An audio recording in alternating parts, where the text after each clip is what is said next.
Ikaw ka na sa nagtagong sa ilaang sala. Kaya man, nagiging decision mo kita sa sala. Kung nagkailangan sila ko, sin offering through blood. Sa ako panahon, nakita ko pa ng blood offering. Bantay mo sa mga building, itawag nila na padugo sa dili na Diyos. That is a possibility.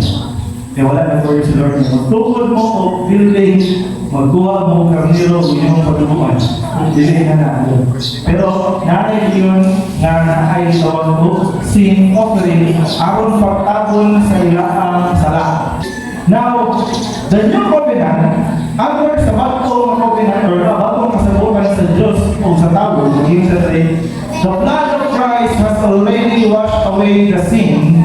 Dili i-cover sama sa balat sa mga animal, pero agis sa gitawag nato si Jesus o Lamb of God or karnero sa Diyos. Sa ilang sabi ko dito na namin, karnero sa Diyos. Karnero dito. Now, binawalibay. Now, okay. Now, sa unang panahon, ang blood is cover niya ang sin. Pero pag-abot ni Jesus Christ, ang sin is washed away. This was shown in Hebrews chapter 10, verse 10. Again, for God's will was for us to be made holy. Pinahagi sa sacrifice of body of Jesus Christ once for all time. Before, and also it was said, sa Ephesians chapter 1 verse 17, so He is so rich in kindness and grace that He purchased our freedom with blood of His Son, aron sa mitabo, and forgive our sin. Dili na sa akam, dili na sa bull, ang i-offer na dugo, pero ang i-offer na dugo is dugo sa iyang only begotten Son. Now, ang offering sa una sa dugo, nagahitabo ka pa karon. Nahitabo ka pa karon through the blood of the Lamb. And, balik ko lang ito kung kanina sa Hebrews chapter 10 verse 10. For God's will, nanong ipadala niya si Jesus Christ, for us to make holy by the sacrifice of the body of Jesus Christ, once for all time. Kasapan na ito isuon ang sakripisyo ni Jesus Christ. Dili pwedeng i-recreate na sa pang tao kapag sa lansang gusto dinimiman dahil kinuha ang gilansang sa iya ay i-sanitize pa. No? Ang lansang ni Jesus Christ nga lansang kaya pa siguro. So, once done for all time na nag-sacrifice si Jesus sa iya for the forgiveness of sin. Now, the sin offering nga gibuhat sa walang panahon na hitabo yapon siya karon. Pinaagi sa dugo ni Jesus Christ. Yung sabi ginabuhat na ito ang ceremony karon sa ceremony sa una. Napagbugas sa sala. Ha? Kung yun. Okay? Through the blood, the blood represents the wine. Through the blood of Jesus Christ is used to wash away the sin. Although once lang sa nitabo, pero in all time, we just need to remember it. Walang communion yun siya, remember it. Number 4, last 2. Pleasing aroma. Asa makita in verse 18. Then burn the entire animal on the altar. This burnt offering to the Lord. Kaya naman, it is pleasing aroma and a special gift presented to the Lord. Sakto pa yung sunod ba? Okay, number 4. Back then, it was way to please God. Pamagi sa unang panahon, kailangan sila mag-sunog o burnt offering niya sa Diyos. Kaya naman, it is a pleasing aroma. In short, humot kayo sa Ginoo kung mag-offer ka siya o burnt offering. Maski po ikaw siguro, no? Kung naay nag-burn siya sa iyong tapat o sinurbang baka. Ngayon nagsulba sa kilid o bakoy. Humot kayo, kumayabon.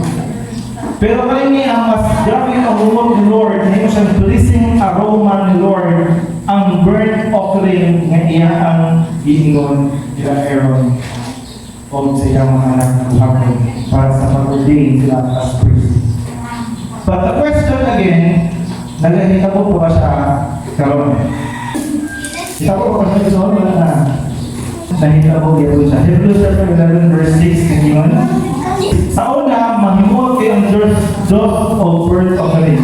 Pero in Hebrews 11 verse 6 ngayon siya, it is impossible na dapuno to please God without faith.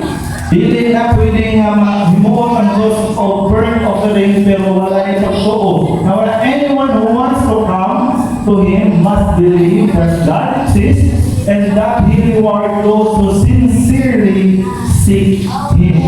Ano man, pag-abot diha sa panahon na ni Jesus Christ, dili na uso itong burnt offering. Nga naman, humana naman pala ni Jesus Christ o sacrifice.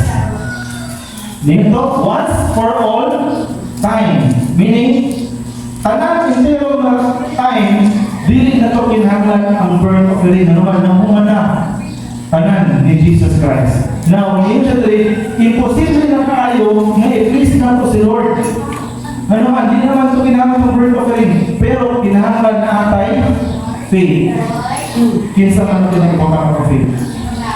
Sa asa natin ibutang ito. Kinahanglan ito magtuo ni Jesus Christ. Kaya naman, ingon si Jesus Christ, I am the way. No one comes to the Father except through Jesus Christ. So, nakita ko pag natin isuon ang sweet and pleasing aroma. Nakita ko ba? Amen. Balik ko na to. Ako ibalik ha. Masa sa inyo ni Apostle Paul? Offer your body as a living sacrifice. Pero mag-offer kasi ng body as living sacrifice, kinahanglan holy and acceptable. Kinahanglan pleasing yapon ang mga kinabuhi ni Lord. Kay maski po kinsa po siguro isoy, kung hagdan mo o tao na medyo mabaho yun, di po mo ganahan. Amen? Isa may nakatapat rin o kanyang bata na nagbulag o daglaw o tipukat daw. No?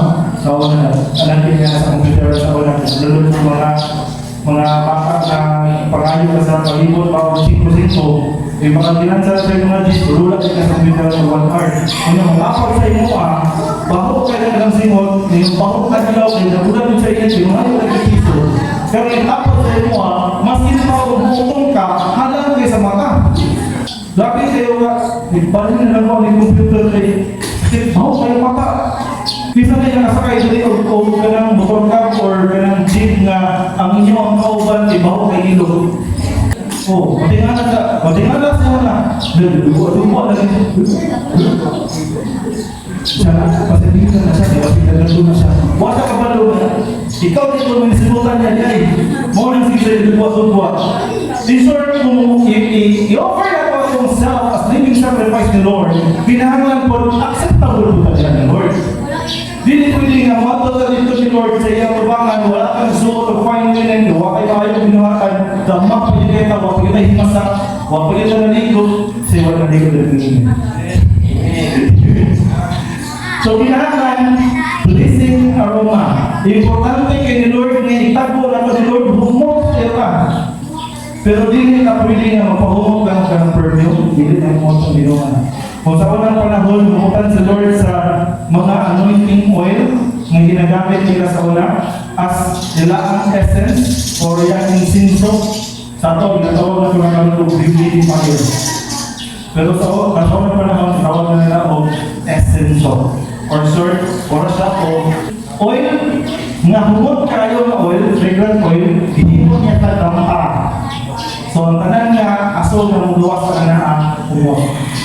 Pero mga sa una, madinang bisa na lang yung atong babae na matay ng bana o wala kasi kabayan sa tax nila o sa ilang utang. Ngayon siya na ibuo ng kuan, yung sa may dinlasan ninyo ang kanya, o kanang pwede nyo break. Ano may oil, break lang ng oil, gamay na lang po kayo siya. Sige, pangayo ka sa inyong silingan ng mga sudanan ngayon. Kaya sa taxi, bukang. So, kanang buo niya, mapuno, buo sa bato, mapuno, buo sa bato, gamay na kayo sulod, mapuno. Kaman sa mga kurot, ang kanan nilang pangayo, mapuno kanan, kung ilapong ibaligya, kung nakabayad sila. In short, katong usaka, dalon atong ko ang oil, mahal na ina. Karon nga niya, mapalit yung perfume na 20% ng oil, kung consider niya sa Christmas, ang nakagalam niya. Christmas. 20% lang ng oil ha, kadala ang sobra na tubig na. Pero sa unang panahon, naitabo na siya na umukay sa Diyos ang offering. Pero karon na panahon, tinahanglan, kita mo yung bumot diha sa Diyos. Okay? Isa ba yung simpat rin nga anong dili prepared ang imong kasing-kasing na dahil sa pagbuhay na Diyos? Alam ko lang. Tinahanglan kung makatuwa sa pagbuhay ng Diyos na our heart is ready. At kung mauling mo na ito, ready, Lord, anong magbudahin mo, Lord? Hindi nga, Lord, kung sa hindi ang pag-word case, pagpumaliwan ako, kung nag-pumaliwan. Sige, kayo ang pag-word niya po, ako yung problema, Lord. So, di na panahon nga, mo ang problema ko yung problema na ay kayo ang naa. Pero kung makita ko ka, Lord, tinangan na tayo, sising aroma. Kumot tayo sa Diyos. Ngayon, tago sa Ginoo sa buwag nito. Number 5, holy or holiness. Sa unang panahon, ginabuhat din nila in verse 21, ngayon siya, then take some of the blood of the altar and some anointing oil and sprinkle it on Aaron and on his son, on their garments, and this way, they and their garments, sila, huyog sa ilang gisuot, will set apart as holy. Mahimo sana balaan sila o ang ilang gisuot. Now, nahitabo pa sa karon. Nahitabo pa sa, but not in the same manner. Colossians chapter 1 verse 21 and 22. This includes you who are once far away from God. You were his enemies, separated from him by your evil thoughts and action. 22. Yet he has reconciled you himself through the death of Christ and his physical body. As a result, he brought you to his own presence in the land of the presence of God, and you are holy and blameless as you stand before him without single fault. Pagtagpo nila, minsan pagtagpo nimo diha sa Diyos, wala ay masin unsa nga fault. When you stand before him, because gitawag na kao holy and blameless, pero di mo na makuha unless naasi Jesus Christ. Sa unang panahon, kinahanglan sa mag-ihaw, baka, paniro, kung sa panilang ihawon na sugo sa Diyos, aron mo atubang sila sa Ginoo, holy sila ng tao, maskin ang ang garment holy. Pero karon na panahon, dili na kinahanglan na mag-burnt offering para holy ang atubang isuot o maskin kita katibukan kay pinaagi ni Jesus Christ na hinukang kalahan. Dili lang ako pawali mo na pamaagi. Kita lang, dili kita mo malaan. Pero pinaagi sa pagbuhay ng Diyos na si Kristo, we are made blameless, holy, and no single fault. So, balikan na to, number 1. Ceremony. Nalita po sa karon. Nalita po yapon. Number 2, dress. Sa una, kinahanglan sa musuot o pambalik, pero karon ito po pa magyapon. Nagitabo yapon, pero not in the same manner. Kinahanglan na musuot na sa maayong binuhatan. Sin offering. Sa una, mga ayos na pasayos sa Ginoo, kinahanglan sila mag-offer o mga karnilo o mga lamb o mga ram o mga bull aron magpasayos o mga sala. Pero karon, once and for all, dili na kinahanglan ang work offering because tanan nga offering giusa na sa diha ni Jesus Christ. Number 4, pleasing aroma. Kinahanglan ang humot, dili na ang offering pero ang ato ang kaugalingon as a living sacrifice, holy and acceptable to God. Number 5, holiness. So, dili kita maangol o akong kaugalingon ng holiness, pero kinahanglan ang muna na siya pinakagini, Jesus Christ.